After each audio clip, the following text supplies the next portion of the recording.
PSI sebut isu ijazah Jokowi ada yang mengorkestrasi. PSI juga bilang kasus ijazah Jokowi berkaitan dengan calon wakil presiden 2029. Lalu siapa yang dimaksud? Kita bahas bersama Ketua DPP PSI, Valdo Maldini. Mas Valdo, selamat malam. Selamat malam, Assalamualaikum. Waalaikumsalam. Ada juga politisi dari Partai Demokrat yang lagi hangat dibicarakan. Ada Mas Didi Irawadi. Selamat malam, Mas Didi. Selamat malam.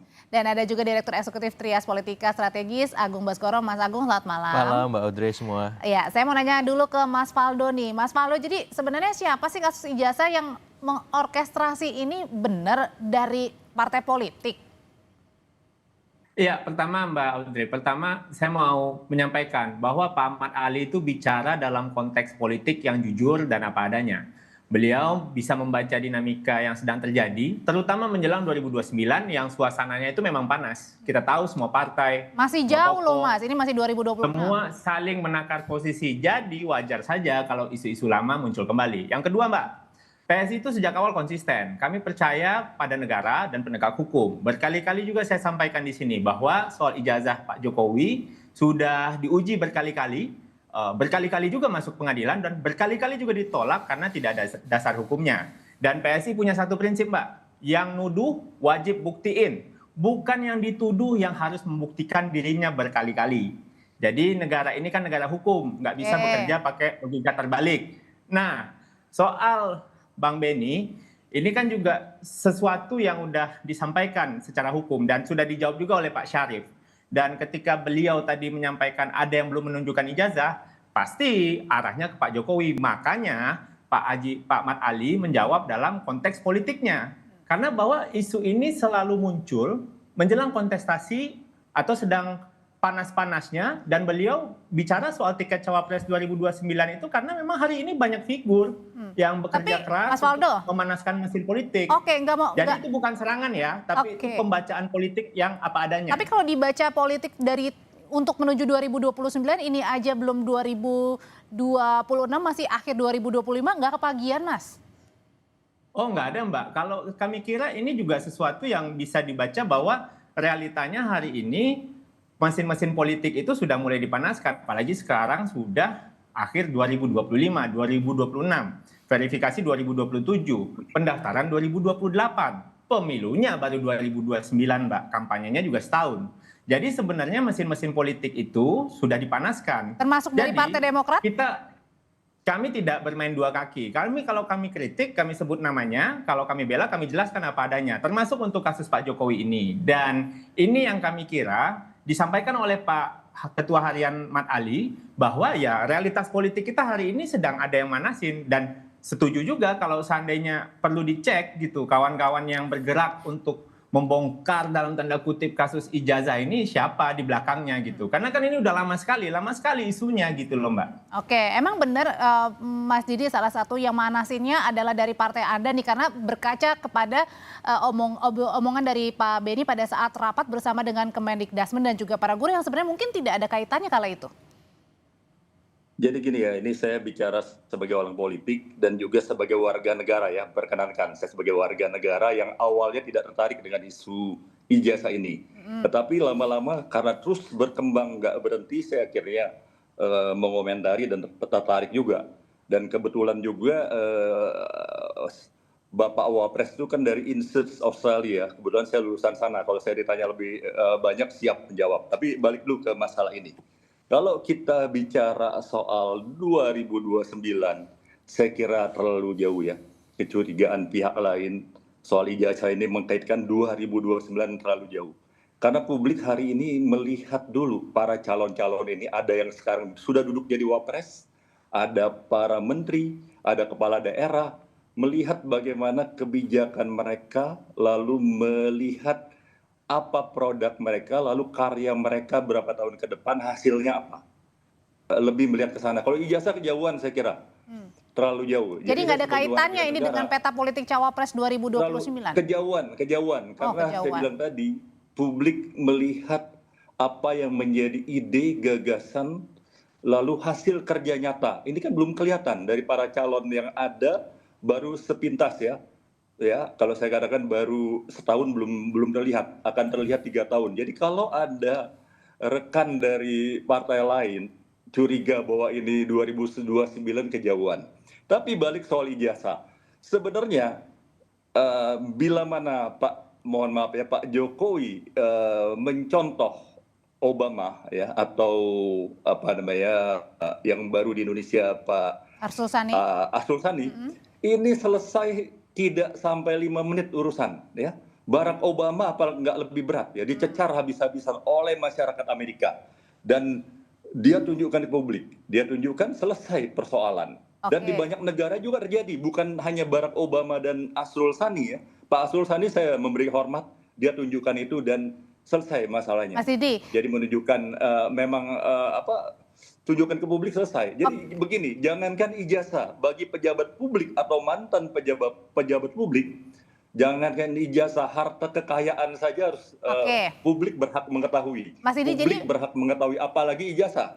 Jadi maksudnya dalam tunjukkan saja selesai persoalan. Karena kita meyakini kan berarti Pak Jokowi ijazahnya benar ya, ijazahnya asli, ijazah asli dan benar, tunjukkan selesai. Saya kira orang-orang yang selama ini menuduh tidak benar akan langsung berhenti manakala ditunjukkan. Kita lihat contoh Obama. Berarti artinya di sini Mas Didi ingin sampaikan adalah bahwa di sini Mas Didi ingin sampaikan adalah ya pernyataan dari Pak Beni kala itu ya memang hanya ingin meminta agar kasus ini selesai, tidak ada tunggang menunggangi dari kasus ijazah yang akhirnya berdampak kepada pemetaan Cawapres 2029. Saya sebagai warga negara yang menyaksikan ini melihat itu, saya kira tidak ada kaitannya. Jadi mempertanyakan, jadi bisa ditanyakan kepada siapa saja pejabat publik yang diragukan ya.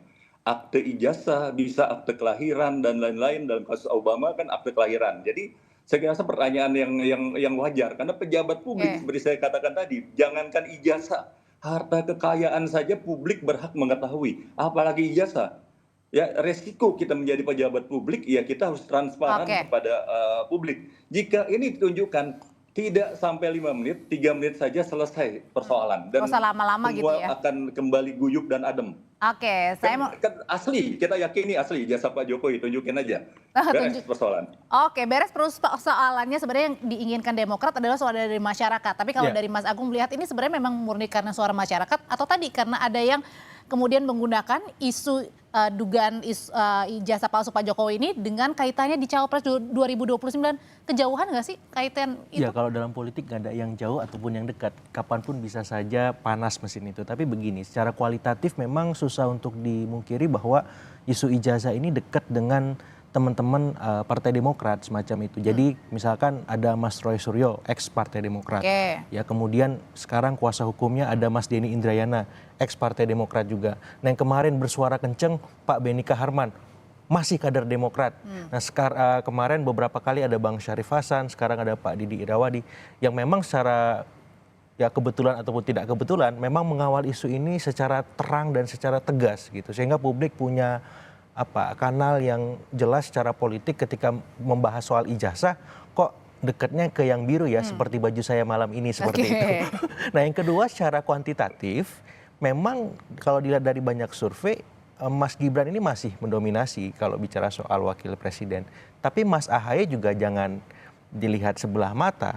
Karena beliau punya bobot elektoral yang makin kesini makin progresnya meningkat. Apalagi beliau ketua umum Partai Demokrat seperti itu. Jadi kalau nalar kualitatifnya ketemu dengan kuantitatifnya, ini tinggal nunggu momentum aja. Kapan bisa mendapatkan wow vektornya Bang Didi Irawadi ya. Jadi saya melihat memang. Jadi momen ini bisa dibilang dimanfaatkan. Ya ini semacam beauty contest menurut saya. Pak Prabowo akan melihat apakah Mas Gibran tahan banting diuji dengan kasus ijazah ini.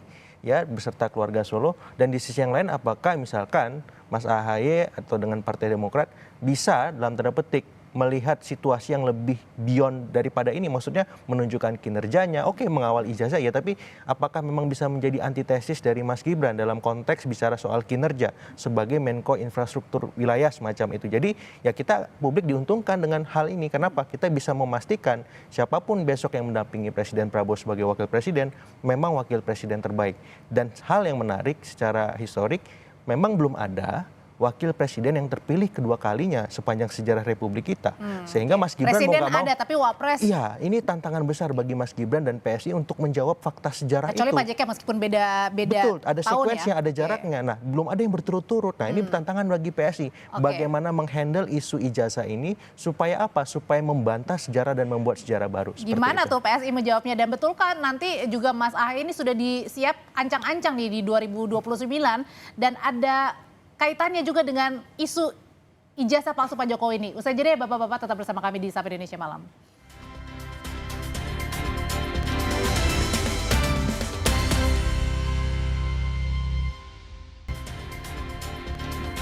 Berdasarkan tadi analisanya dari Mas Agung nih, Mas Faldo, emang benar nanti ada yang head to head calon wakil presiden 2029 bersama dengan Mas Gibran nih. Artinya ada pesaingnya Mas Gibran dan bisa aja dari Partai Demokrat. Ya, kalau bicara hitung-hitungan politik ya, kalau Demokrat 7%, terus ada PDI sekitar 16-18, itu udah bisa running tuh 20% sebenarnya. Jadi kalau kita lihat dalam konteks yang lebih luas, tentunya upaya ini juga bisa juga ke arah sana. Dan yang namanya kekuasaan semuanya harus siap-siap lah Mbak.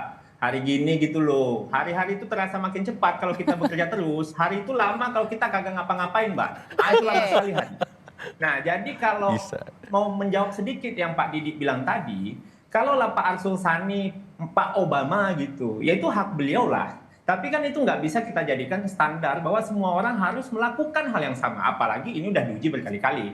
Kalau setiap tuduhan harus dijawab dengan dokumen pribadi, nggak maju-maju negara ini. Karena Kita udah akan kelamaan sibuk kalau kata Mas Didi bilang. memuaskan para penebar rumor dan pemfitnah gitu. Jadi apa yang disampaikan Pak Mat Ali adalah sebuah realitas politik yang kita juga tidak bisa nutup mata gitu. Bahwa koalisi Pak Prabowo 58%. Ada upaya mungkin yang ingin menggergaji nih kesolidan ini gitu. Kita sih tentu Demokrat kita mitra, hormat juga, dan kita juga pengen ada jelas-jelasan gitu bahwa kalau seandainya nggak Pak Jokowi siapa gitu loh.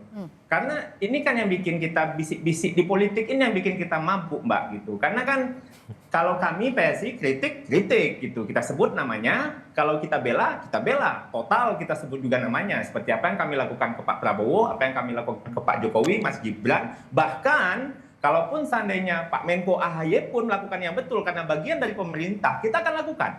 Ya, jadi mengkritik pun begitu. Jadi yang terjadi sekarang juga kami lihat beberapa petinggi dari Partai Demokrat, Pak Benny ngomong begini, Pak Syarif ngomong begitu, habis ini Mas Didik ngomong begini lagi. Nah jadinya kan ini harus kita sama-sama luruskan gitu, karena Bang Benny keras bicaranya, tapi ketika direspon oleh publik, ya agak mundur lagi setengah-setengah. Kami menghormati Demokrat ya sebagai mitra demokrasi. Tapi kalau bicara isu sepenting ini kami kira perlu konsisten. Jangan hari ini lempar, besok bilang bukan ke situ. Gitu kalau gitu kita tanyain ke posisi Partai Demokrat yang ingin dipertanyakan sebenarnya apa sih kaitan dengan ijazah ini?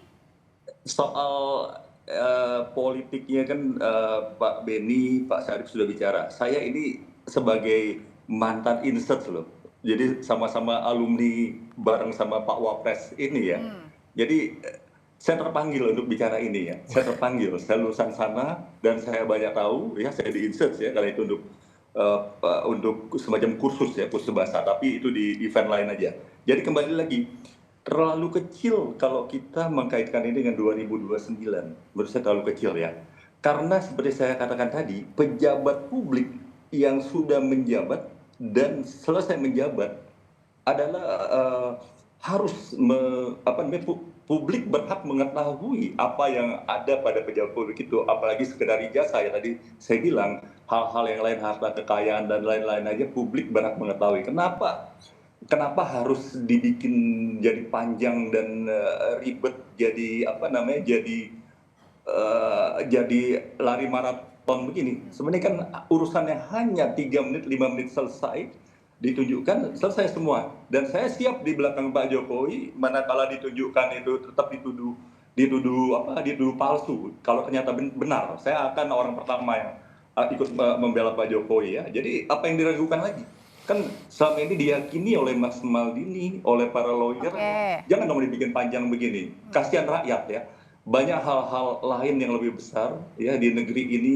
Jadi energi kita jangan dihabiskan ke sini, cukup dengan tampil ke depan publik, mencontoh Obama, mencontoh Asrul Sani, mencontoh kalau nggak salah pernah kasus di Jepang dan di berbagai belahan dunia lain, itu selesai nggak sampai 5 menit urusannya, dan publik nggak bertanya-tanya lagi karena ternyata tunjukin ya benar ini ya.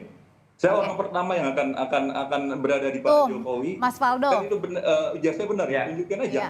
Selesai masalah. Nah itu poin standingnya dari Demokrat Anda tunjukkan saja sebenarnya kalau memang benar gitu supaya bisa selesai. disampaikan juga ke Pak Roy Suryo dan Mas Denny Indrayana, Bang Didi, karena mereka tuh yang kagak berhenti-berhenti. Kami ini tukang jawab aja Mas gitu, karena kami menjawab karena kami gatel juga gitu loh. Karena kan bagi kita Mas, kita mungkin bisa agree to disagree lah Mas dalam hal ini. Kalau Mas Didi bilang oh iya harus ditunjukin, kalau bagi kami jangan Mas, kalau semua orang yang dituduh nunjukin ijazah kacau kita berepublik. Tapi kan proses hukum jalan. Ya udah, biarin aja jalan. Dan kami kira kita sama-sama kembali ke jalur yang sehat aja. Kalau mau kritik aja kebijakan, debat data gitu. Jangan hidupkan isu-isu yang jelas-jelas. Mas Faldo, saya kira nggak ada yang kacau Mas Faldo. Justru dengan cara itu lebih bijak, lebih manusiawi. Tidak ada seperti Pak Obama dan lain-lain nggak dibawa ke proses hukum. Sebenarnya Obama kalau mau bawa ke proses hukum mudah sekali. Dia sudah menunjukkan dan diakui publik dia menang, dia tunjukkan selesai. Tapi ya ini kembali lagi terserah Pak Jokowi ya. Tapi saran saya kalau ditunjukin begitu publik yakin, begitu semua yakin, saya orang pertama yang partai dari Demokrat dan dari publik yang berada di belakang Pak Jokowi. Kan simpel kan? Dan selesai urusan. UGM, kepolisian, semua instrumen sudah terlalu panjang. menyetujui. Jadi ya kita lihat aja Mas. Jadi ya kita lihat aja yang jelas kalau bagi kami menjawab dan kita menjaga rasionalitas publik juga Mas. Jangan sampai besok anak saya yang lagi kuliah di luar negeri tiba-tiba pulang dituduh anak saya harus buktiin kita nggak cocok kayak gitu. Tapi Mas Faldo ini pejabat publik, presiden 2 kali loh, dan kita kan presiden yang dicintai oleh rakyat Indonesia. Kenapa takut? Itu hak Mas. Saya itu orang pertama yang akan di belakang beliau kalau ditunjukkan ya, karena kita meyakini itu benar ijazahnya. Iya, benar. Kita benar. Yakin betul ini. Yakin betul ini benar. Dan mungkin teman-teman yang melakukan upaya ini bakal kecapean. Kan simpel kan? Ya itu hak beliau Pak. Tapi kalau semua orang begitu nanti Bapak dituduh juga akan menunjukkan gitu loh. Kan nggak bisa begitu di negara. Oke, sebentar Bapak-Bapak, saya mau ke Mas Agung dulu nih buat nengahin. Nah, sebenarnya perdebatan seperti ini, ya bisa kita memang PSI dan juga Demokrat, apakah ini juga semakin menguatkan bahwa posisi masing-masing nih, bahwa Demokrat tadi ya mungkin saja bisa diuntungkan dengan kasus ini, dan PSI juga tetap standpoint bahwa ya tidak perlu ditunjukkan. Ya, kalau saya melihat memang ada cerita yang belum selesai di masa lalu sebenarnya antara Demokrat dengan Pak Jokowi ya. Kita tahu Mas Ahaye diangkat menjadi menterinya Pak Jokowi itu 9 bulan sebelum Pak Jokowi lengser. Artinya selama 9 tahun, 3 bulan, Demokrat itu memainkan narasi penyeimbang di masa Pak Jokowi. Dan di masa itu pula terjadi hampir pembegalan Partai Demokrat yang gagal itu. Nah, saya kira cerita itu sedikit banyak membuat luka tersendiri dan noktah tersendiri di sisi Partai Demokrat yang menurut saya akan sangat sulit dilupakan. Dan sementara di sisi PSI, isu ijazah ini juga noktah hitam juga yang melukai. Jadi mungkin sepele ijazah, tapi hentakannya hari ini itu banyak mempengaruhi Jokowi efek yang kemungkinan akan digunakan lagi di 2029 untuk mendongkrak PSI, Mas Gibran maupun keluarga Solo lainnya untuk memastikan mereka mendapat posisi panggung elektoral yang strategis. Nah, yang terluka ini kan akhirnya bercerita hari ini yang kita lihat. Dan menurut saya bagi publik bagus, sehingga objektivitas itu bisa dicapai dan publik bisa mengawal betul kasus ijazah ini seperti apa, dan ya cerita masa lalu yang belum terselesaikan itu bisa terungkapkan dengan baik, dengan sehat, lewat mengawalnya isu ini oleh Partai Demokrat. Karena cerita ini juga sempat disampaikan kemarin pada saat dialog Kompas Petang bersama dengan Pak Syarif, Mas Agung, isu soal ijazah ini kemudian juga diomongin soal kembali lagi isu Partai Demokrat yang pernah dibegal pada saat membegal ya pada saat Pak Jokowi masih memimpin sebagai presiden. Nah, pertanyaannya adalah apakah ini ada kaitannya nih dengan mengorkestrasi isu ini kemudian menjadi panjang karena yang tadi luka lama? Ya, kalau saya langsung ataupun tidak langsung sebenarnya bisa dikaitkan bisa enggak. Tapi kan kalau mengacu pada statement Pak Syarif, ini bagian dari fungsi pengawasan yang dilakukan oleh Pak Beni untuk memastikan misalkan kepolisian menunjukkan tupoksi yang transparan, yang jelas bagaimana mengungkap kasus ini sebenarnya tanpa tendensi apapun. Nah, itu yang ditunggu publik. Bagaimana ke depan kasus ini seterang-terangnya dibuktikan secara hukum, secara transparan, profesional. Supaya apa? Tidak ada lagi sakwa sangka, prasangka, praduga yang tidak perlu, yang mengitari opini dan persepsi publik. Yang itu merugikan PSI, Pak Jokowi, keluarga Solo, pun pihak-pihak yang selama ini dianggap dalam tanda petik menyebarkan rumor yang tidak benar, Mas Roy Suryo dan teman-teman seperti itu. Oke, Mas Didi, sebenarnya kalau dari isu ini kemudian diuntungkan juga nggak sih Partai Demokrat dengan standing point-nya tadi dengan cara ya sudah mengusulkan untuk menunjukkan saja ijazah? Saya luruskan dulu, saya kira nggak ada dendam dan tidak ada luka ya. Saya kira agak berlebihan Mas Agung, karena kita lihat Pak Jokowi kan baik ya, setelah menjabat juga merangkul Partai Demokrat ya duduk di sana ya. Jadi isu ijazah ini isu murni, saya kira publik berhak ingin mengetahui ya tentang mantan pejabatnya ketika ada pihak-pihak yang meragukan, kan masa yang simpel ya. Jadi nggak ada soal luka tuh terlalu jauh ya, dendam-dendam nggak ada, karena terbukti tadi saya bilang Pak Jokowi mengangkat ketua umum kita. Cerita ya, yang belum selesai Bang Didi. Jadi saya kira kembali lagi tunjukin aja lah, beres lah persoalan. Saya juga capek nih ngikutin ini dari awal, saya nggak tertarik. Saya jadi tertarik. Dan nggak ada diuntungkan juga Partai Demokrat dengan isu ini, Mas Didi? Ada diuntungkan nggak sih Partai Demokrat dengan isu ini?